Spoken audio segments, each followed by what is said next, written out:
एक देश एक चुनाव, इससे जुड़ा बिल बहुमत के साथ लोकसभा में पेश कर दिया गया है। सरकार ने बिल आज पेश किया। इसके पक्ष में 269 और विरोध में 198 वोट पड़े और इसके साथ ही इसे पेश कर दिया गया सदन के पटल पर।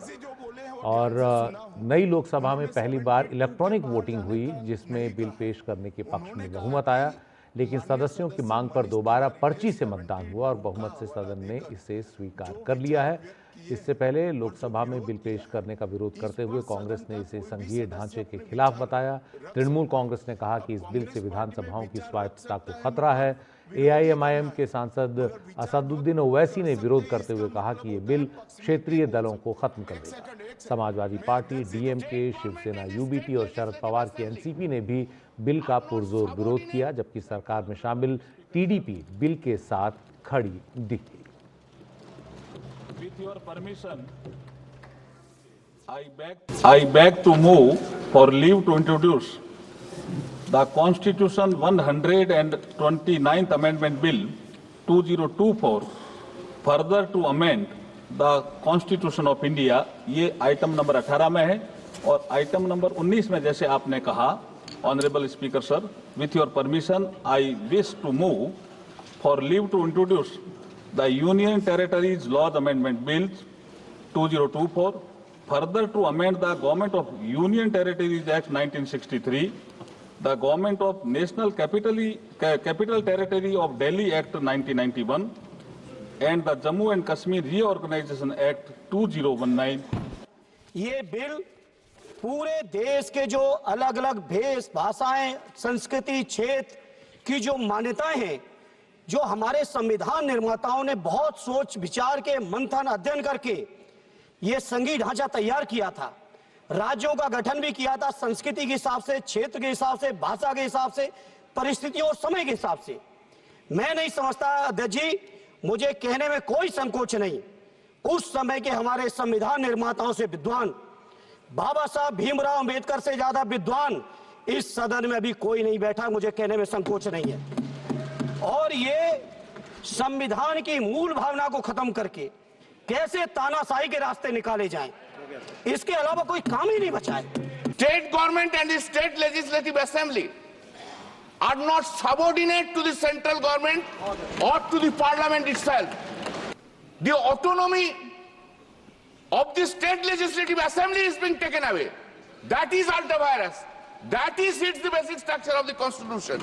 Sir, this bill violates the right to democratic self-government, which is part of Article 1419.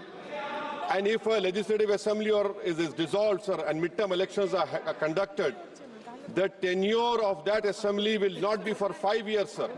This in itself is a violation of parliamentary democracy, which envisages a tenured legislature. Sir, constitutional scheme makes it clear that once elections are conducted, the House should have a right to function for next 5 years. This is violation of basic structure. That such a provision is being done for administrative convenience, not for constitutional purpose. माननीय सदस्य बालू साहब ने कहा कि इसको JPC को दे देना चाहिए। जब ये संविधान सुधार का विधेयक, संवैधानिक संशोधन जब कैबिनेट में चर्चा में आया, तब प्रधानमंत्री जी ने स्वयं मंशा व्यक्त करी थी कि इसको जेपीसी को देना चाहिए। इस पर विस्तृत चर्चा सभी स्तर पर होनी चाहिए। इसलिए मुझे लगता है कि इसमें सदन का ज्यादा समय जाया करे बगैर, अगर मंत्री जी कहते हैं कि इसको जेपीसी को सौंपने के लिए वो तैयार है, तो जेपीसी में सारी चर्चा होगी और जब जेपीसी के रिपोर्ट के आधार पर कैबिनेट इसको पारित करेगी, तब भी फिर से चर्चा होनी है। तो मैं मानता हूं कि माननीय मंत्री जी अगर जेपीसी में रखने की इच्छा व्यक्त करते हैं, तो यहीं पर एक चीज समाप्त हो जाएगी। तो गृहमंत्री अमित शाह के वक्तव्य से स्पष्ट है कि ये बिल संयुक्त संसदीय समिति यानी जेपीसी में जाएगा, जहां इस पर विस्तार से चर्चा होगी और जो इसके प्रस्ताव हैं उनके जो गुण दोष हैं उन पर बातचीत होगी। हमारे सहयोगी मनोरंजन भारती जो है बता रहे हैं कि इस बिल पर आज लोकसभा में क्या क्या हुआ। वन नेशन वन इलेक्शन का बिल जो है लोकसभा में पेश कर दिया गया है और पेश करते वक्त सरकार उन्होंने जो अनुमति मांगी हाउस से, उसके अनुसार सरकार के पक्ष में 269 वोट पड़े हैं और सरकार के विरोध में 198 वोट पड़े हैं, यानी बहुमत जो है सरकार के पास था, इसलिए सरकार ने लोकसभा में ये बिल पेश कर दिया है। अब बात करते हैं चरण 2 की। चरण 2 में ये होगा कि सरकार को इस बिल को पास कराने के लिए 2/3 बहुमत चाहिए। चूंकि वन नेशन वन इलेक्शन का बिल है, ये जो है वो संविधान संशोधन विधेयक है, इसलिए सरकार को दोनों सदनों में 2/3 बहुमत की जरूरत पड़ेगी। 2/3 बहुमत का मतलब ये है कि लोकसभा में सरकार के पास करीब 362 सांसद चाहिए और राज्यसभा में 164 सांसदों की सहमति चाहिए। लेकिन जो आंकड़े बताए जा रहे हैं उसके अनुसार सरकार के पास लोकसभा में 294 और राज्यसभा में 112 सांसद हैं, यानी सरकार के पास दोनों सदनों में 2/3 बहुमत नहीं है। यही वजह है कि इस बिल को ज्वाइंट पार्लियामेंट्री कमेटी यानी जेपीसी में भेजा जाने की संभावना है। वहां भेजा जाएगा और जब जेपीसी का गठन होगा तो वो जो जेपीसी का गठन होता है वो जिसके जितने दलों की संख्या होती है उसके आधार पे किया जाता है, यानी जेपीसी में भी सरकार का बहुमत होगा। बाकी जितने भी दल हैं उनकी संख्या के आधार पर सांसद जो है जेपीसी में नियुक्त किए जाएंगे। जेपीसी में लोकसभा और राज्यसभा दोनों जगहों के सांसद होते हैं। जेपीसी की मीटिंग्स होगी, मीटिंग के बाद जो है वो तय होगा वह उस आधार पर एक बार फिर से नया बिल तैयार किया जाएगा वन नेशन वन इलेक्शन का।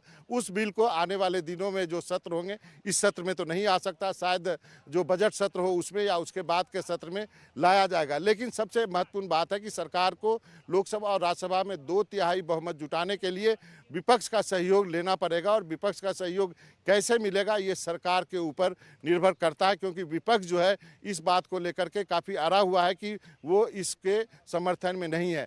दूसरी एक बड़ी चुनौती चुनाव आयोग के सामने भी होगी कि जब एक साथ पूरे राज्यों में लोकसभा और विधानसभा के चुनाव साथ कराए जाएंगे तो इतनी बड़ी संख्या में ईवीएम मशीन कहाँ से आएंगे और इतनी बड़ी संख्या में सुरक्षा बलों की तैनाती की जाएगी, कैसे की जाएगी, यानी ये सारी चुनौतियां चुनाव आयोग के पास है। लेकिन वो तीसरा चरण है। दूसरे चरण में सरकार के पास सबसे बड़ी चुनौती ये है कि किस ढंग से लोकसभा और राज्यसभा में 2/3 बहुमत का जुगाड़ किया जाए और इस बिल को आने वाले दिनों में पास कराया जाए।